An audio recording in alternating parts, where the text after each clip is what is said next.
What has been y'all's focus defensively to really not play on your heels like you've mentioned the past couple of games?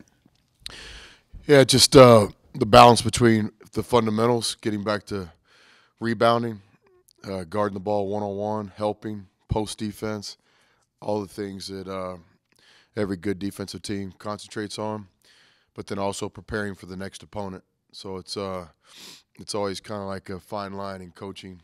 As coaches, we wish we had 4 or 5 hours to practice every day, but we just don't have that, A, with the NCAA rules, and then B, more importantly, with your players' bodies and stuff. Like we got guys on this team that are a little bit older, playing major minutes, and so we're probably practicing less minutes than I'm really accustomed to. So it's a fine balance between continuing to work on your team and then also preparing for the next opponent. Coach, what have you thought about the number of three-point shots you guys have been taking versus the number of amount of times you get driving? It seems like your free throw numbers have really gone down here the last couple of weeks. Yeah, I think some of that has to do with the opponent. Starting with the Kansas game, if you get a good three-point shot against Kansas early, I think a lot of times it's in your best interest to take it because you might not get anything later in the clock with their size and athleticism. So in the Oklahoma game, I thought we settled some, but then again, give Oklahoma credit too. They played good defense, but we're a team this year that we don't have a big margin for error. And what I mean by that is we got to play really good basketball every possession. We can't have wasted possessions. It starts with turnovers. We've seen a trend going in the right direction there. We've limited turnovers lately. Now what we got to limit is just what I call just poor possessions. And a lot of those poor possessions are when we settle and take outside shots. So just continuing to try to get better every day and become a really efficient offense. Kind of piggybacking off of that last thought of yours, I mean, can you help your own rebounding to be able – can your own offense help your own rebounding, essentially, just off of what you're saying there? Yeah, no doubt. Anybody's best defense is your offense. If we come down and we take quick, long shots, it leads to long rebounds and breakouts. We could eliminate the fast break completely if we were willing to just take shot clock violations every time and throw the ball out of bounds. Then nobody can fast break on you. And sometimes, I'd rather do that than take a bad shot because really bad shots and quick shots lead to the other team's transition. In terms of rebounding, I think good shot selection and team chemistry produces better offensive rebounding numbers. It's simply stated, guys that have played together a long time, they know when Zach's going to shoot, and so they go get the rebound. And that's another challenge, as first-year guys playing together. But I think we're getting better at that. I think our guys are starting to understand, if Justin Gray gets the ball there, he's probably going to shoot. If Anthony Livingston gets the ball there, he's going to shoot, and that leads to better offensive rebounding. So everything's just still a work in progress. And I think our team's getting better. But in this league, as brutal as the Big 12 is and also as fun, as competitive, it's just sometimes your team can get better. Sometimes you can play really good basketball, but the outcome still isn't what you want. And so the thing to us is just maybe not stay focused on the end result after 40 minutes, but stay focused on getting our team better as we go on. And then I have a lot of confidence in our players that we can end up having a good season.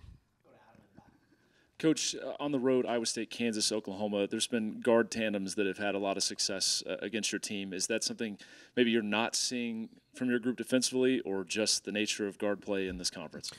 Yeah, I kind of lean towards the latter. I think you're playing against, all-conference guards every night. And if you're an all-conference player in the Big 12, you're a pro, whether that's the NBA or somewhere in Europe. I mean, you're a guy that's going to play for money. So when I just think back through my head, the West Virginia point guard was the National Player of the Week this week. Morris is a pro from Iowa State. Woodard at Oklahoma was as good as advertised. One of the great seniors in college basketball. Mason at Kansas. And then these two young guards at TCU are really good. Fisher's a guy that had originally been committed to UNLV that I'm familiar with, and he's a special player. I don't think he'll be in college 4 years. And then Robinson, the transfer from A&M, is just a really good college player. So we would like to play better defense in our backcourt, but I think it starts by just understanding the kind of competition we're playing against. What have you seen that Jamie Dixon has really been able to do with this young TCU team?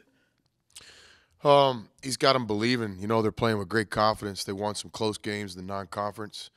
Um, the first step in trying to be relative, and I'd put our program and TCU in that same category, is you got to have a belief. Everyone in your program's got to believe this is possible, not just your players, your coaches, your administration, your fans, the people that are around your players on a day-to-day basis. And what's very evident to me from the outside looking in is just the confidence the program has. I think when I watch TCU on film, it looks like a team that expects to win, and that's a huge compliment to Jamie and his staff. I don't know those guys very well, but one of the assistant coaches, Ryan Miller, somebody I have a lot of respect for, and I know what Ryan's all about. So I think above all, they brought a winning mentality similar to us. It wasn't a rebuild job at TCU. It was a job where, hey, let's go in and try to win year one. Coach, got time for a couple more. We'll go back to Andrew. I guess just your philosophy on trying to keep the guys just focused on the game ahead and not getting too caught up in the conference race or, where Joe Lunardi has them in, their latest bracketology. Yeah. Who's Joe Lunardi? He just works as a bracketologist for ESPN. Says who's the last four in. This week it had Tech as the last four in the tournament.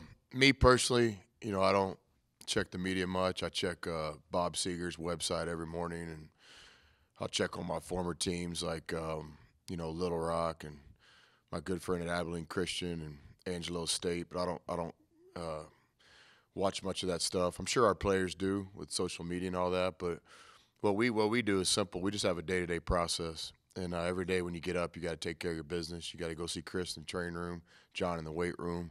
You got to go see Coach Ski with academics and go to class. You got to go eat your team meals and fuel your body. You got to get individual shots up. You got to come by the office and say hello to me, whether you like it or not. So there's just so much things going on in the day-to-day process. We don't think too much ahead, and that's by design because I really think that that's how you win. I've never really sat out to like, hey, we got to win this game. We got to have a great day. Like today, we have to have a great practice. We have to have a great film session before practice. We got to get guys in the gym tonight. We got to make sure guys get a good night's sleep tonight with a tough game coming up. And that's just always been what our focus is. I think our players have really adapted to that. At least the core of the team has. Like Anthony Livingston's a great example. This guy's basically just transformed the way he's gone about his business. I couldn't be more proud of him and his pro process. He's a guy that's going to make money. And then Devin's having a great senior year, and it's not because he's playing great on game night. It's everything he's doing every single minute of the day. So really our process is what keeps us grounded. Coach, I know it's cliche and we ask you about it all the time, but I believe it's 4 of 6 and at least 2 in a row you have in this building. And with as you talk about how difficult this league is, how important is this stretch in protecting this home floor? It's very important. It's we're really looking forward to tomorrow night's game in one regard. Not looking forward to playing at TCU. I'm looking forward to our students being back. Even though classes haven't quite started yet, a lot of the students will be back in the dorms and over in the Overton area. So we're really hoping they'll come out. We really need you. But it's no secret. You have to protect your home court, and with that comes a great responsibility. And mature, experienced teams know that, and it makes them play even better at home. Inexperienced teams maybe take for granted that they're playing at home, and I know I'm not taking it for granted. I think our guys understand how difficult it's going to be. TCU's played really well on the road this year. They've already broke through in the league and won in Austin, and so they have our full attention and respect. We're going to play really well to have a chance to compete with TCU. Is there a Bob Seger song that describes this team? Oh, turn the page, hopefully, because you can't stay too high or too low. We got a couple of guys that are in relationships, so night moves comes to mind. My perfect my story, my life is against the wind, and so that's kind of like life in the Big 12 too. It's just it's tough out there.